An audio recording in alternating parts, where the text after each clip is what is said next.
r/ForeverAloneWomen. Thingoffpost says, the one time a man gave me attention he was just trying to use me. I want to die. Why are men like this? I'm 16. I posted online asking for help because of my depression. No one responded except one guy. He DM'd me. We were talking for a whole, he comforted me, complimented me. It was so nice. Finally I had someone. I don't really trust men because of the sexual trauma I've experienced in the past, but that was finally starting to change. Then, out of the blue, he started acting weird. He asked me if I could sexually roleplay with him. I didn't want to. He kept pressuring me more. I kept saying no. Now he blocked me. I have no one anymore. I should have just settled with what I had and sent a picture or something. Men only want me for sex, nothing else. I'm not good for anything else. I could lie and cope all I want. Haha, dying alone with cats is actually the superior way of living. But it's not, at least not for me. I just want someone to cuddle me. That's obviously unrealistic too, frick, I'm much to ask for men. Just basic emotional support. I want to end myself tonight, just take whatever pills I can find and go to sleep. Then I can finally be at peace. I've done too much evil and men have perverted my brain beyond belief. I couldn't even maintain one friendship before my death. How pathetic. TimeArt6307 says, it's good you didn't send anything, because if you did he would have just wanted more and more, and you would be in a far worse situation than right now. Madara Flynn says, I'm sorry you went through this, but it's not you that's the problem. Talking to men who write you after you shared about your depression is a very bad idea. Lots of pervs, and they won't care that you're underage. Many are even into minors specifically. You're also incredibly young, and you should seek teens your age to talk to. Reddit overall isn't very woman friendly and some specifically prey on young women like you. You're very young, and you need mental help more than a conversation with some Reddit porn addict. At your age there is nothing too evil that you could have done that justifies you hating yourself. I hope you can find some help with your mental health. Hugs. Paul's Not Knob says, I'm sorry Op for what you're going through. That guy was just trying to take advantage of you in a vulnerable state. Please don't feel like that's all you deserve because it isn't. You deserve people who will support you and who care about you. I know it's annoying to hear, but you are very young and you have a lot of life left to live. A life that you still have plenty of time and space to fill with amazing experiences and people. Please know that we are here for you in this sub.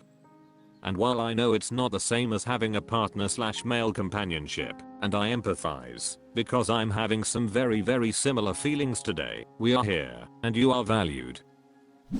SC4@20 says, I'm sorry you had to deal with that.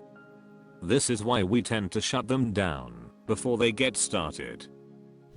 No Standard 9405 says, just be careful with whom you type with. There are guys that get off on listening to women talk about their sap. It's a weird fetish for them. Sammy Salamander 454 says, girl, you're 16, you have so much ahead of you and to live for. Just get therapy and get off Reddit and focus on building your future so you can live life the way you want to. r/ForeverAloneWomen.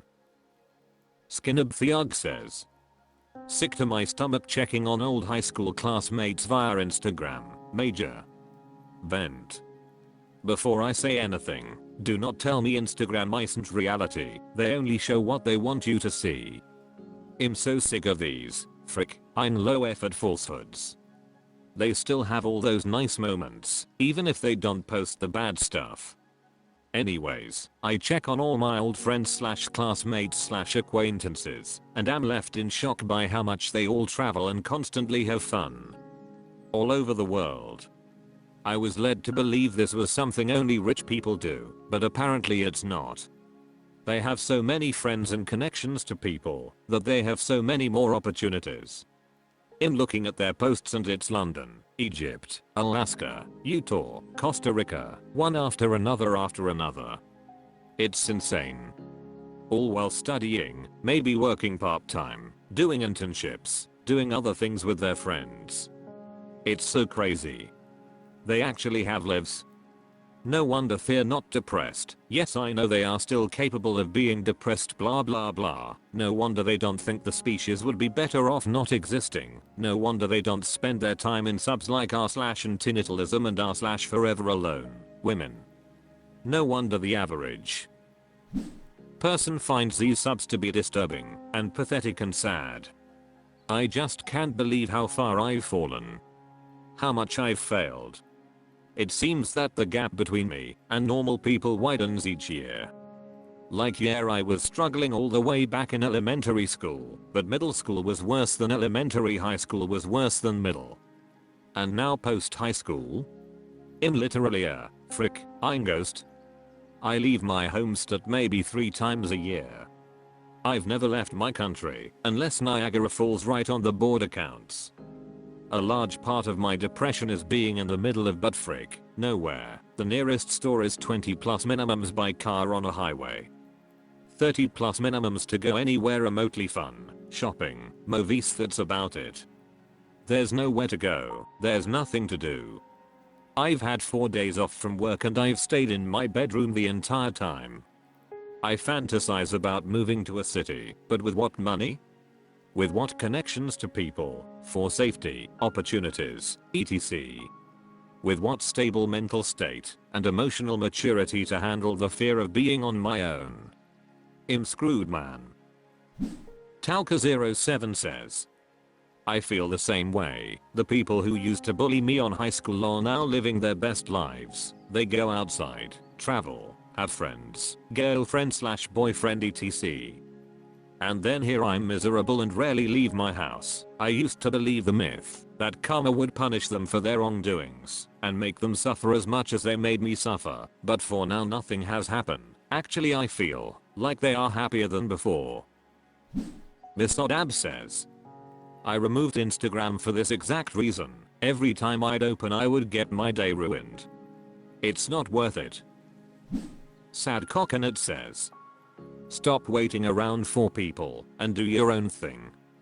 Also, you'd be surprised at how broke people are. Anyone can go on vacation. You definitely don't need to have a ton of money to enjoy yourself. Lots of people are living paycheck to paycheck, credit cards, and financial installments. I think it's best you limit your time viewing other people's lives. I've had someone say they lived vicariously through my Insta posts because I only post pics of my outings when it's something fun, but I'm hella depressed, so that shocked me a bit. You're not as screwed as you think. Princess Pink 11 says, you know what you want. Get off those weird ass subs and book a plane ticket. Pikachu Wars says, honestly, just delete your Instagram. Life has never gotten easier with it for anyone. Feedback Melodic 8927 says, I stopped looking at my high school friends' college semester recaps for this reason. I just hated that sinking feeling I would get in my heart seeing picture after picture of everyone else making these huge friend groups, going on road trips together, and leaving each other so many sweet comments. I have nobody in my life who cares about me to that extent. Not even close. It's so depressing knowing everyone else is out there having fun and living their best lives while I'm still stuck at the same place I was in high school all those years ago. Blue Sholace says, I'm in another state for the last 6 weeks and I have $45 in my bank account right now. Everyone keeps asking me why I'm not doing touristy stuff lately. With what money? I'm not home, but I still have bills to pay, lol. You said it yourself, people still have all those nice moments they post, even if they don't post the bad stuff. I wouldn't post bad stuff either. I don't want people knowing I'm incredibly I'm homesick and broke, but I have no choice but to stay here until my job sends me back home. I've been doing side gigs like dishwashing and helping with catering setups to make a little extra cash while I'm out here. I'm not obligated to tell anyone. Because what am I gonna do? Post a selfie at the back of a restaurant with the caption "You gotta do what you gotta do, but I'm seeing the light at the end of the tunnel and this trip has been amazing to me," or some generic shit. Frick no. The thing is, you don't need to know what everyone is going through. But you do. r/ForeverAloneWomen. A Chromagali girl says, "You'll find someone who falls in love with your soul. Acknowledging your reality is much better than telling yourself comforting lies. The bitter truth is always far better than the illusory and temporary comfort provided by lies." For years, decades, I was told that I would find a man who would fall in love with my soul. Or that I was beautiful in my own unique way. Or that beauty is in the eye of the beholder. Or some other variation of the same stupid useless platitudes. I'm 55, and I have never had a boyfriend.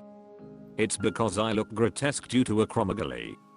It's not gonna happen. I'm abnormal. There is unattractive, and then there is abnormal. I'm abnormal, which is just a step above being ugly. Not only will I never find love, but people stare at me when I go to the store, so I can't leave the house without feeling violated and anxious. Every stare I get from strangers is a violation and a violence. I have wasted time and money on therapists who made things much worse because they tried to convince me that my physical problems were attributable to BDD. For Christ's sake, my face was disfigured by acromegaly, and I'm supposed to pretend it's all in my head? Enough with the toxic positivity. I can't be dishonest with myself.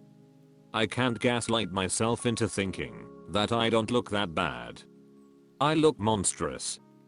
So, yes, it's much better to swallow that pill. Think about it. When you realize you're ugly and you give up all hope, you become invincible. No more false hopes, no men leading you on or using you for money and favor. No more heartaches. You just have to cement the certainty that you'll never be loved. Some of us are unlovable. Some of us will never find companionship. Society should equip us with coping mechanisms instead of lying to us that there's someone for everyone. That is not true. At this point, I wouldn't want to be with a man anymore because I know he would never be genuinely attracted to me. Best case scenario, he would use me as a placeholder until something better comes along. Also, my female friends betrayed me. They all gave me bad advice to set me up for failure. In hindsight, it is crystal clear that the guys I had feelings for were toying with me, yet my female friends pushed me over the precipice and gave me bad advice just to see me. Marisof Thessia says, "I've opened up to non-FAR women before about my struggles with men. These are women who have been in relationships and know what it's like to be desired. I've heard many of them basically say they can't believe I've not been loved, that I've gone unnoticed and ignored in the world. They've told me what a beautiful soul I have, how sweet and caring, and smart and interesting I am. What they can't understand is that none of it matters to men. At least not the men I've come into contact with in this world. My soul has not been of interest to men.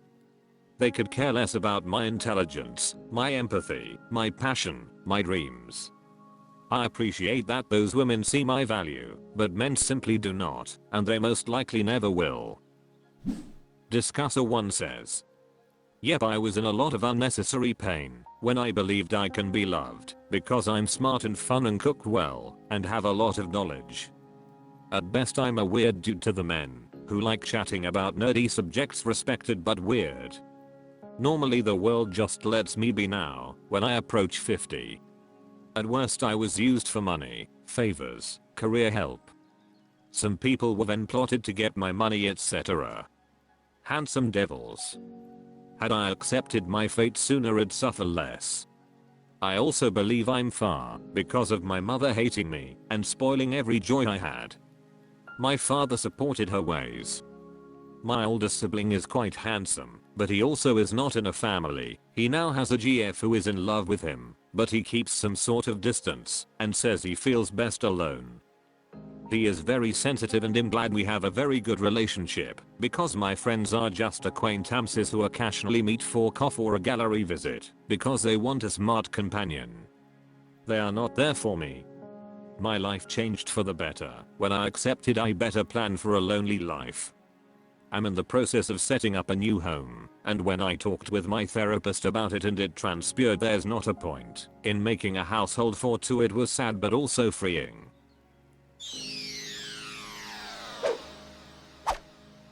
That's all for this video. Thank you for watching. Please subscribe.